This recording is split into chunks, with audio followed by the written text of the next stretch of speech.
Hi friends, welcome back to Mazhathulli creations. ഈ channel നിങ്ങൾ ആദ്യമായിട്ടാണ് കാണുന്നതെങ്കിൽ സബ്സ്ക്രൈബ് ചെയ്യാൻ മറക്കല്ലേ. മനുവും ജ്യോതിയും തമ്മിലുള്ള ബന്ധം നടന്നിരിക്കുന്നു. എന്നാൽ ജ്യോതി ഇതുവരെ ആ ബോധം തിരിച്ചു കിട്ടിയിട്ടില്ല. Manu I'm sorry Jyoti, I'm sorry എന്നൊക്കെ പറഞ്ഞ് പെട്ടെന്ന് മുറിയിൽ നിന്നും പുറത്തേക്ക് വന്ന് കുറച്ച് വെള്ളമൊക്കെ എടുത്ത് കുടിച്ചിട്ട് അവിടെ നിന്നും ഇറങ്ങി പോകുമ്പോൾ പെട്ടെന്ന് അവിടേക്ക് വരികയാണ് വിഷ്ണു. ജ്യോതിയുടെ മുറിയിലേക്ക് വീണ്ടും വന്നിരിക്കുന്നു. ഇപ്പോഴും ജ്യോതി മയക്കത്തിൽ തന്നെയാണ്. ഈ സമയത്താണ് നിത്യ അവിടേക്ക് വന്നുകൊണ്ടിരിക്കുന്നത്. നിത്യ അവിടേക്ക് വന്നപ്പോൾ കതക് തുറന്നു കിടക്കുന്നതാണ് കാണുന്നത്. പെട്ടെന്ന് നിത്യ കതക് അടയ്ക്കുന്നു. ജ്യോതിയുടെ മുറിയിലേക്ക് വന്ന വിഷ്ണുവിനെ കാര്യം മനസ്സിലായിരിക്കുന്നു. ഷോ എന്നൊക്കെ പറഞ്ഞിങ്ങനെ നിൽക്കുമ്പോൾ നിത്യ അവിടേക്ക് വന്ന് ജ്യോതിയുടെ ഫോൺ എടുത്തു. എന്നിട്ട് ജ്യോതിമോളെ എന്ന് വിളിച്ചുകൊണ്ട് അവിടേക്ക് വരുന്നുണ്ട്. പെട്ടെന്ന് അത് വിഷ്ണു കേൾക്കുന്നു. ഇനി എന്ത് ചെയ്യും എന്ന് വിചാരിച്ച് ബാത്റൂമിൽ കയറി ഒളിക്കുകയാണ് വിഷ്ണു. ജ്യോതിയുടെ മുറിയിലേക്ക് വന്നപ്പോൾ പെട്ടെന്ന് ആ കാഴ്ച കണ്ട് ഞെട്ടിയിരിക്കുകയാണ് നിത്യ. ജ്യോതി ജ്യോതി എന്ന് പറഞ്ഞ് ജ്യോതി വിളിച്ചുണർത്താൻ ശ്രമിക്കുന്നു. എന്ത് ചെയ്യുമെന്നറിയാതെ നിൽക്കുകയാണ് വിഷ്ണുവും. ജ്യോതി എന്താ പറ്റിയത് എന്നൊക്കെ നിത്യ ചോദിക്കുന്നു. ജ്യോതി ആരെവിടെ വന്നത് എന്നൊക്കെ നിത്യ ചോദിക്കുന്നു. ജ്യോതിക്കാണെങ്കിൽ പകുതി ബോധമാണ് ഉള്ളത്. എന്താ ഇവിടെ സംഭവിച്ചത് എന്നൊക്കെ ഇങ്ങനെ നിത്യ പറയുമ്പോൾ അവനെന്നെ ഇന്ന് പകുതി ബോധത്തിൽ ഇങ്ങനെ ജ്യോതി പറയുന്നു. പെട്ടെന്ന് അവിടേക്ക് നോക്കിയിട്ട് നിത്യ വാതിലടച്ച് കുറ്റിയിട്ടു. മോളെ, എന്തിനാ നീ അവിടെ നിങ്ങോട്ട് പോകുന്നത്? എപ്പോഴാ വന്നത് എന്നൊക്കെ നിത്യ ചോദിക്കുന്നു.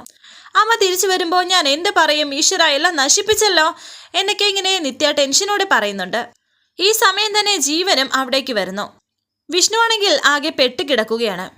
ജീവൻ വാതിൽ തുറന്ന് അകത്തേക്ക് വരാൻ തുടങ്ങിയപ്പോൾ കതക് കുറ്റിയിട്ടിരിക്കുന്നതാണ് കാണിക്കുന്നത്. പെട്ടെന്ന് തന്നെ കതകിന് തട്ടിയിട്ട് നിത്യ നിത്യ എന്ന് ജീവൻ വിളിക്കുന്നു. നിത്യ കതക് തുറക്കാത്തത് കൊണ്ട് തന്നെ ജീവനും ടെൻഷനാകുന്നുണ്ട്. എന്താണ് ഈ വാതിൽ തുറക്കാത്തത് എന്ന് ദേഷ്യത്തോടെ ജീവൻ ചോദിക്കുന്നുണ്ട്. അകത്ത് ആരെയുടെ കയറ്റി ഒളിപ്പിച്ചിരിക്കുന്നത്? തുറക്കടി എന്നൊക്കെ ജീവൻ ടെൻഷനോടെ ചോദിക്കുന്നുണ്ട്. അതും ദേഷ്യത്തോടെയും ചോദിക്കുന്നു. ജ്യോതി പുതപ്പിച്ചിരിക്കുന്ന ആ തുണി നന്നായിട്ട് പുതപ്പിച്ചു കൊടുത്തിട്ട് ടെൻഷനോടെ വാതിൽ തുറക്കുകയാണ്. ജ്യോതി, നിന്നോടാണ് പറഞ്ഞത്, അല്ലെങ്കിൽ ഞാൻ ചവിട്ടി തുറക്കും എന്നൊക്കെ ഇങ്ങനെ ജീവൻ പറയുന്നു. ജ്യോതിയുടെ മുറിയുടെ വാതിൽ തുറന്ന് നിത്യ പുറത്തു വന്നു. ജീവൻ ഇങ്ങനെ ചവിട്ടി പൊളിക്കാൻ തുടങ്ങി കാലിങ്ങനെ എടുത്തു വെച്ചപ്പോൾ നിത്യ കതക് തുറന്നു. ആരുടെ അകത്ത് എന്ന് പറഞ്ഞ് ജീവൻ അവിടേക്ക് നോക്കുന്നുണ്ട്. വിഷ്ണു എന്ത് ചെയ്യുമെന്നറിയാതെ ഇങ്ങനെ ടെൻഷനോടെ നിൽക്കുന്നു. ഇവിടെ ആരായിരുന്നു?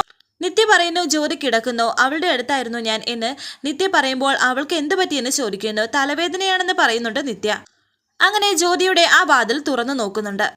അപ്പോൾ ജ്യോതി ഇങ്ങനെ പുതപ്പും പുറച്ച് കിടക്കുന്നതാണ് കാണിക്കുന്നത്. ഞാൻ പറഞ്ഞില്ലേ അവൾ അവിടെ കിടന്നോട്ടെ എന്ന് നിത്യ പറയുന്നു. എന്താ പെങ്ങളുടെ മുറി പരിശോധിക്കണോ എന്ന് നിത്യ ചോദിക്കുന്നുണ്ട്. ഇതേ സമയം നിത്യയുടെ മുറിയിലേക്ക് പോകുന്നു. അതുപോലെ തന്നെ വിഷ്ണു ബാത്റൂമിൽ നിന്നും പുറത്തേക്ക് വരികയും ചെയ്യുന്നു. ജീവൻ വല്ലാത്ത അസ്വസ്ഥതയിലാണ്. എന്നാലും സോഫയിൽ കയറി കിടക്കുന്നു. നിത്യ ഇങ്ങനെ ടെൻഷനോട് വിചാരിക്കുന്നു, ദൈവമേ, എന്തിനാ ഇങ്ങനെ ഒരു ശിക്ഷ എൻ്റെ ജ്യോതിമോൾക്ക് വിധിച്ചത്? ഇതോടെ ഈ കുടുംബം ഇല്ലാതാവുമല്ലോ. ഇനി എങ്ങനെയാ അവളെ ഇതിൽ നിന്നൊന്ന് രക്ഷപ്പെടുത്തുന്നത് എന്നൊക്കെ നിത്യ ഇങ്ങനെ ടെൻഷനോടെ ആലോചിക്കുന്ന സമയത്ത് വിഷ്ണു പതിയെ ഡോറ് തുറക്കാനുള്ള ഒരു ശ്രമത്തിൽ ആണ്. പതിയെ വിഷ്ണു വാതിൽ തുറന്നു നോക്കുന്നു. വിഷ്ണു പതിയെ പുറത്തു വരുന്നു. ഹോളിൽ ആരുമില്ല എന്ന് കരുതിയാണ് പുറത്തേക്ക് വരുന്നത്. പെട്ടെന്ന് എന്തോ ഒരു ശബ്ദം കേട്ട് ജീവൻ സോഫയിൽ നിന്നും എണീക്കുന്നുണ്ട്. ഇതേ ഒരു സമയം തുറന്നു കിടക്കുന്ന ഒരു റൂമിലേക്ക് കയറി ഓടുകയാണ് വിഷ്ണു.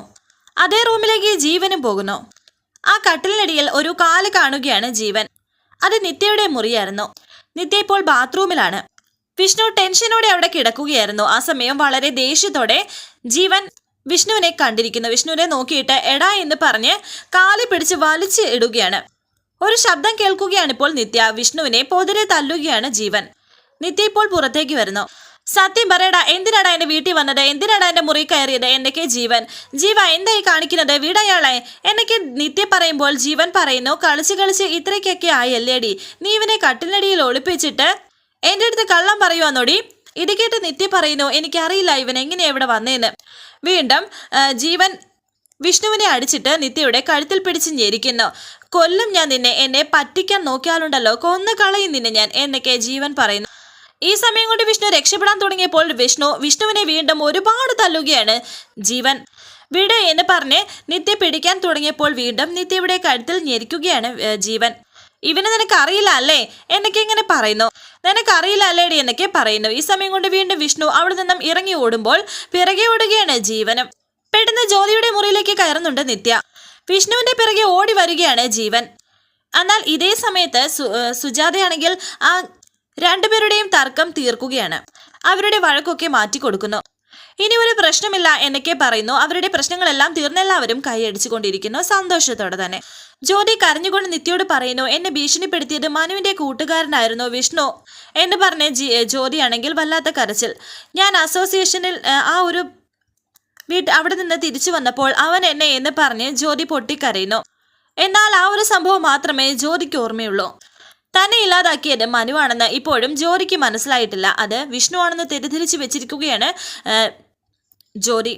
ജീവനും അമ്മയും തിരിച്ചു വന്നാൽ ഇവിടെ എന്താ സംഭവിക്കുമെന്ന് അറിയില്ല, നീ കരയരുത് എന്നൊക്കെ പറഞ്ഞ് ജ്യോതിയെ സമാധാനിപ്പിക്കുകയാണ് നിത്യ. നിത്യേച്ചി, ഞാൻ നീ ജീവിച്ചിരിക്കില്ല, ഞാൻ ചീത്തയായ പെണ്ണാണ്, ഞാൻ നശിച്ച പെണ്ണാണ്, ഞാൻ നീ ജീവിച്ചിരിക്കില്ല എന്ന് പറഞ്ഞ് ജ്യോതിയാണെങ്കിൽ പൊട്ടിക്കരയുന്നു. അങ്ങനെയൊന്നും പറയല്ലേ, ഇതാരും അറിയാൻ പാടില്ല എന്ന് നിത്യയും പറയുന്നു. അവിടേക്ക് സുജാത വരുന്നു. സാറയും പിന്നിൽ തന്നെ ഉണ്ടായിരുന്നു.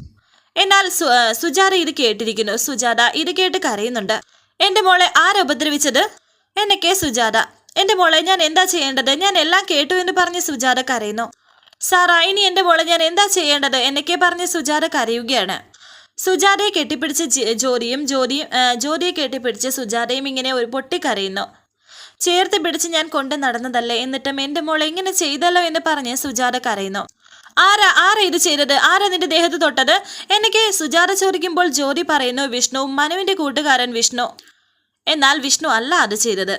ഇതേസമയം വിഷ്ണുവിനെ ഉപദ്രവിക്കാൻ വേണ്ടി, വിഷ്ണുവിനെ തള്ളാൻ വേണ്ടി ജീവൻ വിഷ്ണുവിന്റെ പിറകെ ഓടുന്നു. ഈ ഒരു കാര്യം അറിയാതെയാണ് ജീവൻ വിഷ്ണുവിനെ തല്ലാൻ ഓടിക്കുന്നത്.